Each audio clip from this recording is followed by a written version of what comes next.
Hello, hello. I hope you're having a wonderful Onpassive day. Today, I wanted to talk for 10 or 15 minutes about leadership and also a little bit about the economy. Um, there's no denying that we're living in some pretty tough times, right? Turbulent times like we're in, they call for some pretty extraordinary leadership. And I think we've seen some of that lately.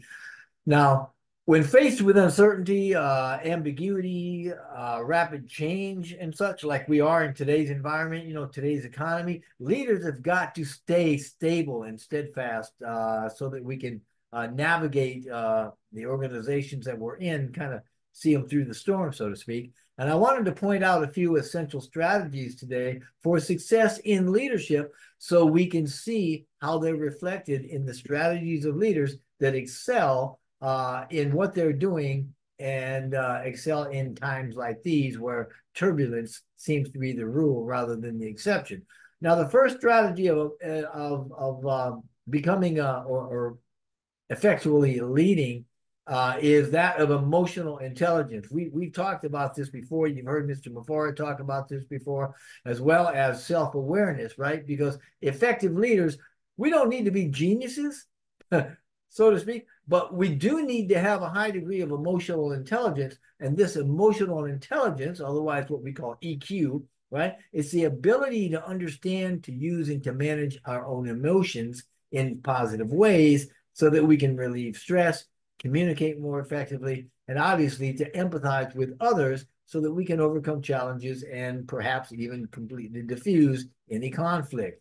Now, the whole emotional intelligence package, so to speak, is activated through self-awareness, which is also critical in turbulent times, and it allows leaders to stay grounded and to stay focused.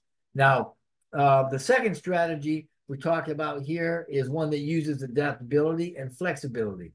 Adaptability, right, pertains to leaders that are able to embrace change and uncertainty, and they know how to shift or how to pivot, as it would be, when necessary to make sure there's a flow of communication and achievements of goals, not to mention the survival of the organization. Flexibility in thought and action is what enables leaders to innovate, right? To bring forward some innovation for the business and to find creative solutions to otherwise complex problems. Now, the third strategy needed for this effective leadership in turbulent times um, would be obviously something like communication and transparency, right? Mr. Mufareh talks about this a lot. He talks about trying to be as transparent as he can. And in this way, clear and transparent communication is rather vital as far as the component goes anyway of effective leadership, especially in these types of times that are rapidly changing, turbulent. They have currents that run in and out of them. And in these, leaders have got to communicate effectively with various stakeholders and members, customers, that sort of thing. And doing this is a must if the leader is going to be fostering any kind of a trust or confidence from other folks. Now, another strategy is all about the thinking and the vision. Obviously, you've got to have that. And leaders with a clear vision and strategy or a strategic mindset, I'll put it that way, are capable of deep thought and focus, and they can navigate these very shifting times with purpose and with direction.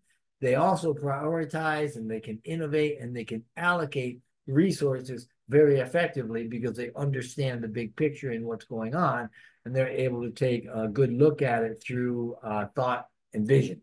Now, for all this to happen, leaders also need to have resilience and agility. Resilient leaders are ones that kind of bounce back, so to speak, from setbacks or inconvenient challenges, even failures, and they recognize them and they use those failures or setbacks as opportunities for growth. Agility in leadership refers to the ability for leaders to respond quickly to changing circumstances, and it enables them to do so. And the last strategy for leadership in times like these is one that we talk about quite a bit, and that's empowering others. Effective leaders empower others to take ownership and to make decisions for themselves and to foster their own culture of collaboration and innovation for the things that they want to see happen. Now, every day in and day out, I am hearing in one way or another about the need that we all face, right? We all have needs. And in today's economy, that seems to be a rather prevalent theme. So I get it. I are one, as they say. So let's talk a little bit about the economy, which is, my opinion, a little arbitrarily based. But what I'm saying is that our economy is based on collective agreements, and it works because we say, hey, you know, this can of beans is worth this much, or, you know, this loaf of bread is worth that much, right? Well, it's all well and good, but it hasn't always been the way that it is now. And I mean by that we've probably always had a barter system of one type or one sort or another. You know, maybe it used to be with, I don't know, beads or cows or firewood or other stuff. But right now, what we use is coin and paper, right? Currency. So it's somewhat arbitrary because establishing value is random, which is why we can get some things for different prices depending on where we live. It's just what we agreed to. Anyway, right now there's a lot of people worried about the collapse of the economy, or at the very least, inflation, or the ability to be able to get what they want or what their families will need. And it seems to be to me at least, a more solid economy if we would be basing it on what people do, or people themselves, you know, their skills and their abilities, and what they're able to actually contribute to society. And I think that in doing that would get something probably a little more tangible. You'd get some, you'd know what you're getting. And we'll eventually get there. But the point is this: we don't have to worry about the collapse of the current system so much. I mean, yeah, you're probably going to sweat the load a little bit when we see some crazy things happening, but all the major systems in the world are heading toward decentralization. And yeah, eventually we're going to see some things collapsing, and things are going to be tough for some of us as we move through it. No denying it. But the collapse of these systems has got to happen if we're going to have new systems. Remember what Bucky Fuller said, right? That you got to create new systems that make the old ones obsolete. Well, the trick to doing that is to create the new ones now. So they're going to be able to be put in place, or they will be in place when the old ones crumble, by virtue of the fact that, you know, they're dead weight because they just don't serve us anymore. Well, that's where we are right now. That's where Onpassive is right now. We're creating a new system, right? Mufareh is creating a new system. Because of this, seeing the old systems starting to break up and dissolve, in a manner of speaking, is actually, it's kind of a cause for celebration, because it means that there's a new system that's going to be put in place. But we have to take action. On our personal part, we've heard of action and taking action, and we call that compassionate action, and that's sustaining everything that we're doing, and, you know, getting behind the AI with heart and all that. But we have to take action to make those new systems, right? We have to invent them or create them. I mean, not as a means to an end necessarily, but because that's what excites us to do. It gets us excited. We do it because that's us following our passion. And when we do that, the universe supports us in whatever endeavor we're doing, right? I mean, after all, that's what our excitement is. The feeling of excitement is our body's translation of the universe's message to us, showing us the direction to take to become the best that we can be. And if it excites somebody to invent, or to create, or to talk about, or to share ideas of new economic systems, all right, just because that's what excites them, like it obviously does Mr. Mufareh, then that's what's going to create the new systems. everything needed is going to be able to come to us, and synchronicity is going to take care of the timing. So we really don't have to sweat it. In other words, everything's going to fall in place when it's all supposed to happen. And when there are some exciting people doing some exciting things because they're all excited about it, just because they're excited about it, the timing is going to take place automatically, and the new systems will be where they need to be when they need to be there, which is when the old systems no longer serve us, right? That's how it works. It's automatic. It already works. It just works that way. We don't have to make it work. And that's the illusion.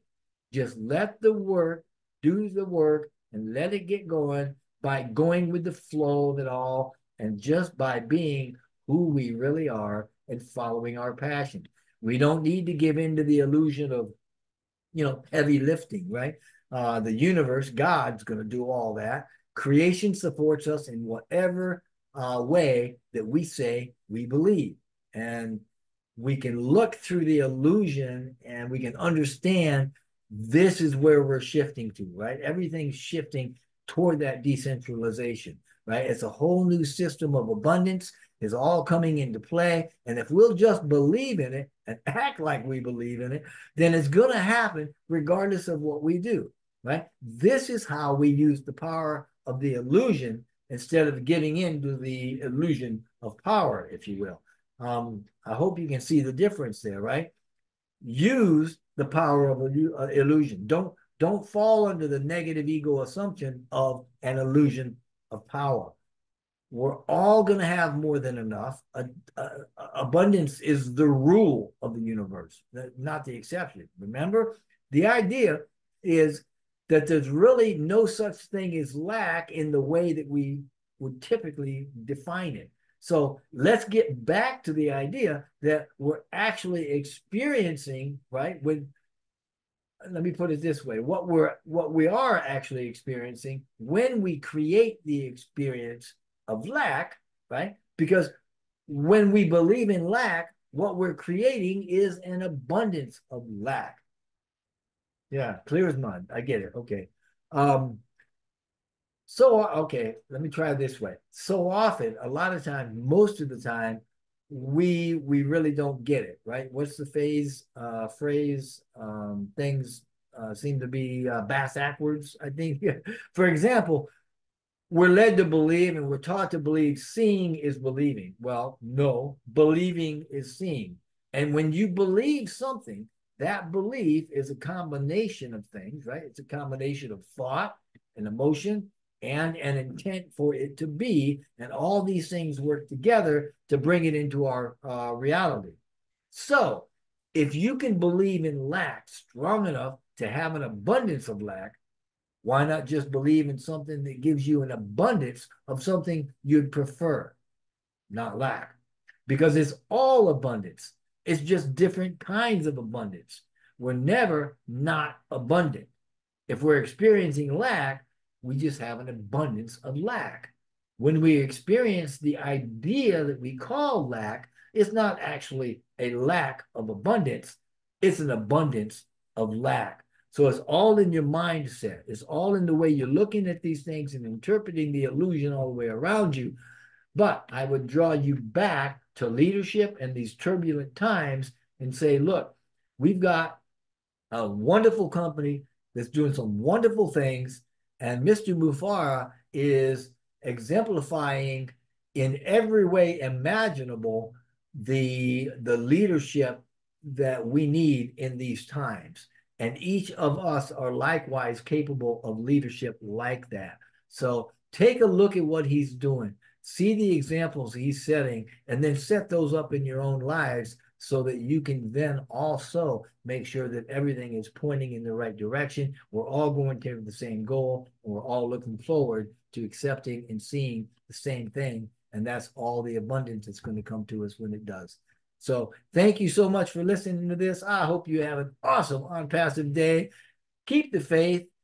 Keep your candle burning, so to speak, and just know that it's happening. It's on the way, and we're all going to be part and parcel with it. So thank you so much. Hope you have a wonderful, wonderful Onpassive day.